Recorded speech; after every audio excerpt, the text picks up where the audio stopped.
Hey guys, welcome to another video. So in today's video, I'm going to be giving you my thoughts on the Hammerhead Karoo 2 cycling head unit. Last year, some of you might have remembered I did an unboxing of it, which basically just shows what it's like new out of the box and everything it comes with. And if you want to check that out, that's just in the description box below. In this video, I'm not going to be going into too much depth of all the features of the unit, otherwise this video would just be way too long, and I already feel like there's a lot of videos that already exist on YouTube that go into that kind of depth, such as DC Rainmaker. Basically, how I'm going to do this video is tell you a bit about the things I do like about this unit, the things I don't really like about it or I think could be improved, and ultimately whether I would recommend buying this unit. So let's get started about the things I do like.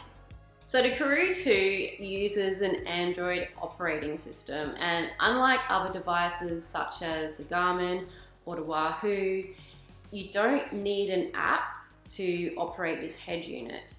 It is essentially its own ecosystem.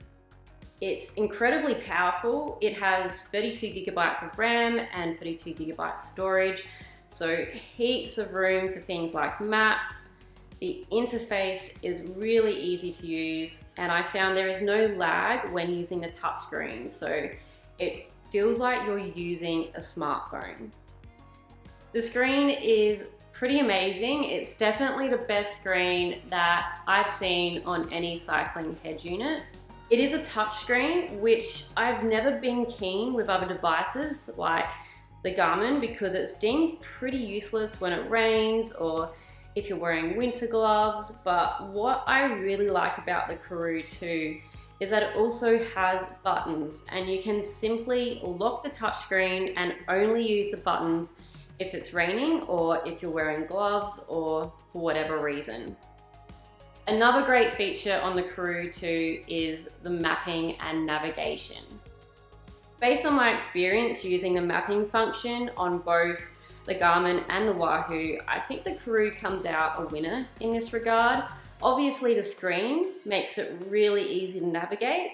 The rerouting is more intuitive in my opinion, and there is also a climbing mode that shows upcoming climbs on your route in really good detail. As someone who primarily uses a cycling head unit for training and interval-based work on the bike, I was really impressed with the lap feature on the Karoo 2. It's a lot more detailed than what I've seen on the Garmin or Wahoo, and the lap summary page allows you to look at multiple data fields for each lap, such as power, heart rate, cadence, speed, etc.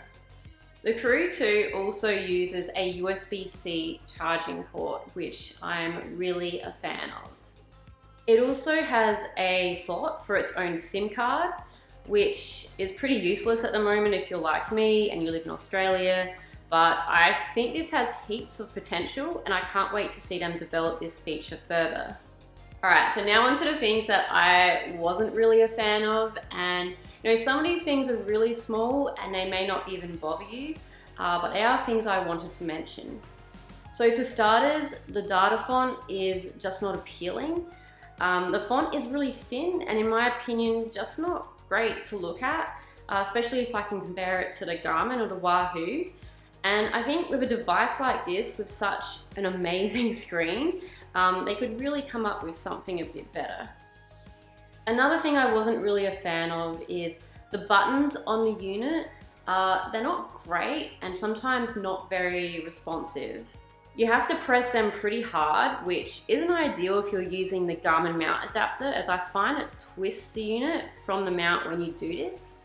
And the mounting system that it comes with is actually much more stable than using the Garmin mount adapter, but it's not really compatible with a lot of bars, and it also isn't the most aesthetically pleasing mount compared to a lot of the ones that are available for Garmin and Wahoo, which are more aero and they're just a little bit more pleasing on the eye.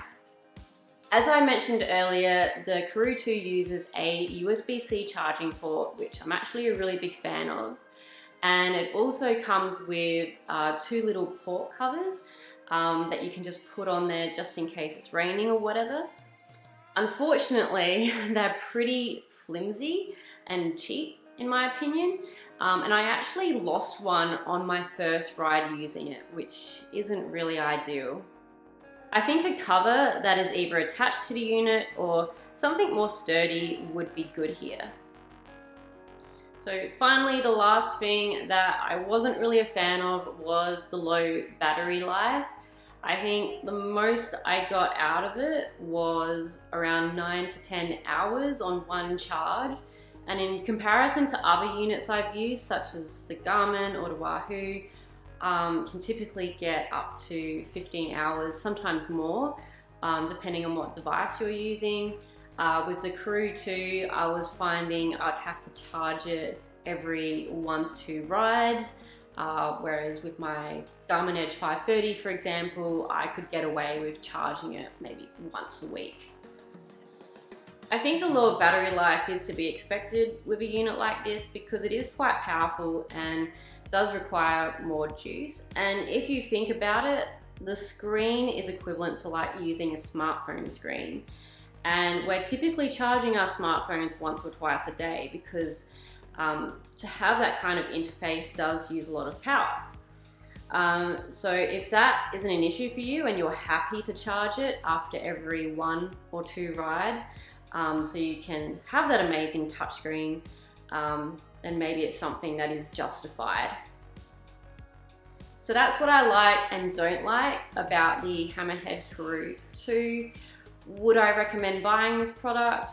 I think that really depends on what you're looking for in a cycling computer and what you're mainly going to be using it for. For myself, I typically use my cycling head unit to track my training and my racing, so I do like something a bit smaller and lighter that just does the basics really well. I hardly ever use mapping and navigation features, so personally for me this is a little bit overkill, as I do believe the best features of the Karoo 2 is the mapping and navigation and the amazing touchscreen that it comes with, that really just enhances that whole experience.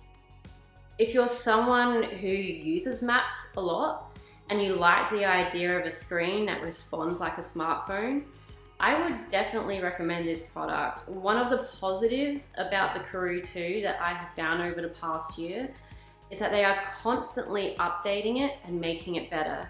They are constantly creating new features and putting these into new software updates for the device. So I feel like it's going to keep getting better as they receive more feedback and continue to fine-tune it. So that's my thoughts on the Hammerhead Karoo 2 cycling head unit. I hope you found this video somewhat helpful. Don't forget to like, share and subscribe for more videos, and I will hopefully see you guys again soon. Thanks.